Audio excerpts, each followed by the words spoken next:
Hi everyone. Before I present about the Switzerland legal system, let me introduce myself. My name is Gusnaldo Yorasitorus, the last three digit of my name 595, and I am from the Faculty of Law State University of Semarang. And I am from class 7. My teacher is Sir Rai Karisma Rajib. Legal system. The legal system in Switzerland is an interesting example of strong federalism, consisting of three main levels: federal law, cantonal law, and communal law. Each level has different rules and responsibilities, but they interact with a harmonious framework to ensure fairness and order throughout the country. So, the first is federal law. Federal law in Switzerland is based on the Swiss Federal Constitution, which is the country's basic law and come into force on 1 January 2000, after being approved in a referendum on 18 April 1999. The Constitution regulates the structure of government, human rights and state responsibilities in various areas, including foreign policy, defense, education, and the justice system. By recognizing the existence of the 26 cantons as autonomous entities, federal law provides a clear framework for the relationship between the federal government and the cantons. The Federal Court of Justice is the highest body in charge of interpreting the Constitution and federal law, as well as resolving legal disputes between federal law and cantonal or communal law. This court plays an important role in maintaining the consistency and integrity of the legal system throughout the country. Federal law applies throughout Switzerland, providing the main reference for all cantons in drafting their own laws. Although each canton has the autonomy to formulate its own constitution and local laws, the provisions of the federal constitution must always be respected. In the event of conflict between cantonal law and federal law will always take the precedence.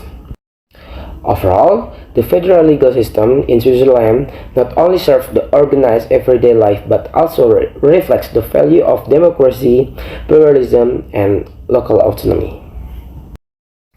And the second is the cantonal law. Each of the 26 cantons in Switzerland has broad autonomy to organize their own internal affairs through cantonal law.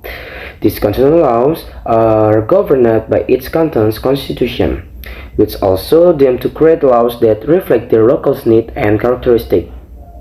For example, in the areas of education, health, and social policy, each canton can implement policies that operates its to community context. This creates diversity in policy approach across the country, where each canton can tailor public programs and services to be more relevant to local conditions. Cantonal law must remain in line with the principle laid down by federal law.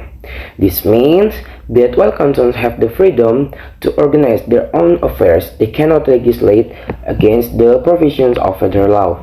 If any cantonal regulation is deemed to be in conflict with federal law, the federal court have the authority to intervene and enforce compliance with the Constitution. Cantons also have major responsibilities in the provision of public service, such as education and health. Which cantons can determine how education is organized, including curriculum and teaching methods, and how the health system is managed. As such, cantonal law legal autonomy in Switzerland not only give individual cantons the freedom to regulate their internal affairs, but also ensure that all such actions fall within the larger legal framework set by federal government. And the last is the communal law. At the lowest level of the system of government, communal law serves the legal framework governing its municipality. Each commune, as an administrative entity, has the power to regulate various aspects of local life, including public service, urban planning, and local taxation. This autonomy allows communities to respond to the specific needs of their communities more quickly and efficiently, creating more relevant and direct solutions for local residents. Each commune in Switzerland has the right to set policies that suit the local social and cultural context. For example, when it comes to education, communes can determine the curriculum and teaching methods that suit the needs of their communities. In addition, communities also have the responsibility of providing basic infrastructure such as roads, clean water, and sewage system. However, also communes are given the freedom to organize their own affairs. They are still bound by constitutional and federal law.